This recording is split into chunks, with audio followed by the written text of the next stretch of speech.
Hey everyone! So if you're an outreach worker, a peer support specialist, or maybe someone with lived experience who's actually walking the perimeter tonight, look, this deep dive is directly for you.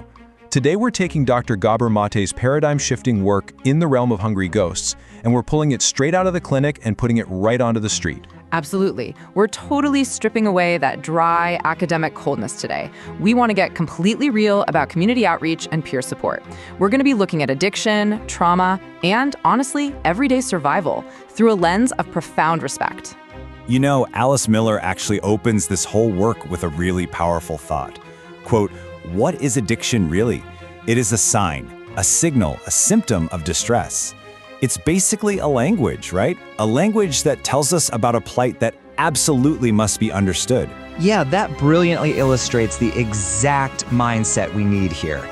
Because if you've been out there in the cold, walking through an encampment, you know for a fact that the behavior you're seeing isn't the core issue. It's a distress flare going up. It is not a moral failure. It's just a deeply human cry for relief. And honestly, this is the concrete reality of it. If you're out there on the perimeter tonight, maybe doing a walkthrough in the freezing rain, you know these are not just clients. They aren't files. These are people simply trying to survive in what Maté calls the streets of displacement and the buildings of exclusion. Right, exactly. And we aren't here to talk down to anyone today. What we're doing is synthesizing these brilliant neurobiological insights into super practical everyday applications. Stuff that can literally change how you interact with a peer in crisis right now, today. Okay, so let's move right into our first major pillar. Section 1, the porous boundary. This is where we really start to demolish that whole us versus them mentality. So the idea that there's this solid and penetrable line separating the healthy, professional outreach worker from the broken client? Yeah, that's an absolute illusion. Maté maps addiction as a continuum. So when you approach a peer using heavy-handed authority, really acting like an enforcer, you instantly build a wall based on professional arrogance. But when you shift toward genuine, authentic human connection, it completely levels that power imbalance. Maté learned this firsthand as the staff physician at the Portland Hotel in Vancouver's downtown east side. The folks he was treating had a deeply ingrained, totally justified fear of authority figures. So you just cannot build trust through enforcement. You can only build it through shared humanity. Seriously, the line between professional and peer is paper thin.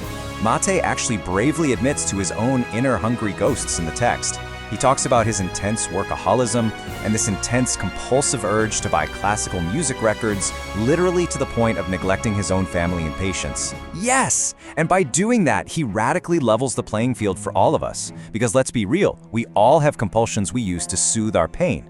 The only real difference is that the professional's compulsions, like working 80 hours a week, are socially rewarded, right?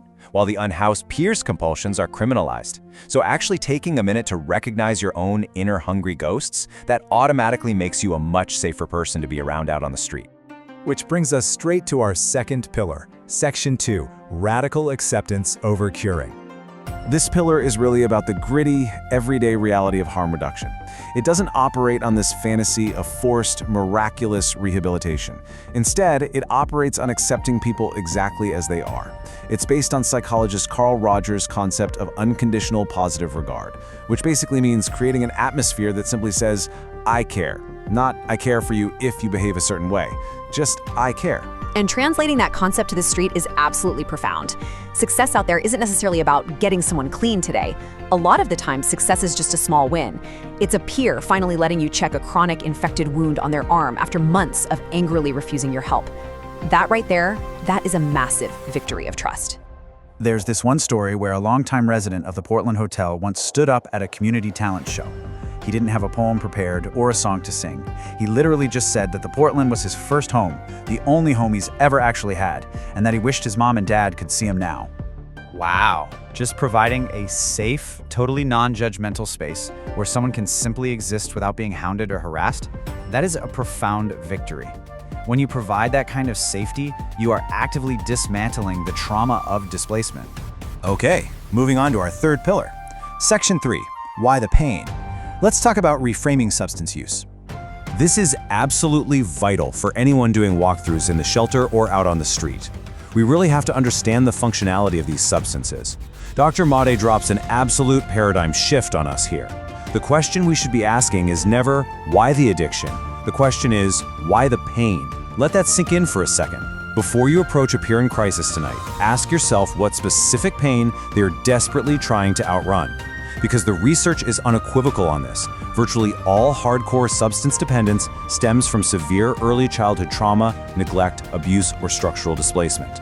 It is not a moral failing, it's simply an emotional anesthetic.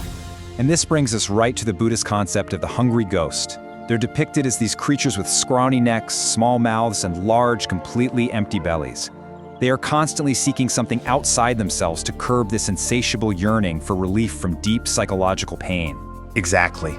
And unpacking this on the street means we have to validate why unhoused folks rely on substances in the first place. It is a survival tool. Crystal meth isn't just about getting high. It's a way to stay awake and alert all night to avoid being assaulted. It suppresses hunger when there's literally no food to eat. Heroin is actually described in the text as a warm, soft hug for people who have never, ever felt safe in their entire lives. They're just trying to escape the hell realm of their trauma. Dr. Maté explores these deep roots extensively in his work. He explains exactly how early trauma physically alters brain development. We're talking specifically about the dopamine and opioid circuits and the impulse control areas of the cortex. Right, so the brain's actual physical apparatus for rational judgment is impaired by childhood terror. So when we see explosive, unpredictable reactions on the street, we aren't just seeing someone acting out, we are literally witnessing neurobiology reacting to an unbearable reality. Which naturally leads us right into the fourth pillar, Section 4, Dignity in the Crisis, and how to actually apply this neurobiology on the ground. Because let's be honest, it does get incredibly tense out there. So how do we apply these insights during an active shelter de-escalation? Well, the crucial point is understanding that a terrorized, totally unprotected child is often hiding right behind that mask of aggression. The book profiles people like Ralph, who hurls historical insults but then quietly admits, "I want to fly and I'm stuck on the ground." Or Claire, who screams incredibly harsh things at the clinic staff. And Maté explains that Claire's orbitofrontal cortex, which is the part of the brain that inhibits impulses, was severely damaged by horrific childhood abuse. So under the influence of cocaine, her aggression is an autonomic trauma response. When a peer perceives a slight from an outreach worker, their brain is literally recalling a lifetime of being attacked and abandoned. So how do we actually handle this in the moment? Well, here are some actionable steps for trauma-informed boundaries. When you're out there managing loitering or really active crisis, you have to hold firm, structural boundaries, absolutely. But you keep your heart completely soft. Right, exactly like how Maté handles it. He tells Claire, "It's not acceptable that you yell insults at me," but he does it so calmly. He tells her, "I really don't think you're in control when you're that way. I don't believe you're doing it deliberately. You see? You don't take the bait. You definitely don't use heavy-handed authority. You set the boundary to keep the physical space safe, but your tone communicates absolute, unwavering compassion." Okay, let's move on to our fifth and final pillar today. Section 5, Community and Mutual Aid, looking at resilience on the street. You know, the media so often hyper-focuses on the violence, but frontline workers see something completely different every single day. Bethany, a nurse mentioned in the book, points this out perfectly. She says, quote, "There are amazing displays of warmth all the time. They share food, clothing, and makeup, anything they have." It's so true. Outreach workers have to recognize and honor these organic buddy systems. Peers actively protect one another out there. They tend to each other through illness, and they check on the vulnerable rooms when the broader social system completely fails them. There is an unbelievable, beautiful solidarity on the street. And the streets also offer this really unique gift, authentic interactions that are totally stripped of all social pretense. As one nurse put it, "Down here you have honest interactions with people. I can come here and actually be who I am." Yeah, the people you serve are incredibly sensitive to authenticity. They can tell instantly if you're genuinely committed to their well-being or if you're just there trying to manage them. Showing up authentically, completely taking off your professional mask, really is the only way to build real trust out there. As we start to wrap this up, we really want to leave you with this powerful thought from Dr. Matt. No human being is ever beyond redemption. The possibility of renewal exists so long as life exists. Absolutely. If you are watching this explainer right now and you have lived experience, or maybe you are actively struggling out there today, we want you to know that you are seen, you are profoundly validated, and your life has immense value. Your pain completely makes sense, but it does not have to be the end of your story.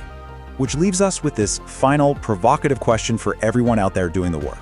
When you walk the perimeter tonight, or step onto the shelter floor, will you see the person, or will you just see the pain? Will you see the hungry ghost, or will you see the human being underneath? who is so deserving of unconditional positive regard. Let's take these insights and fundamentally change how we show up for our community today. Thanks so much for joining us for this deep dive. Stay safe out there.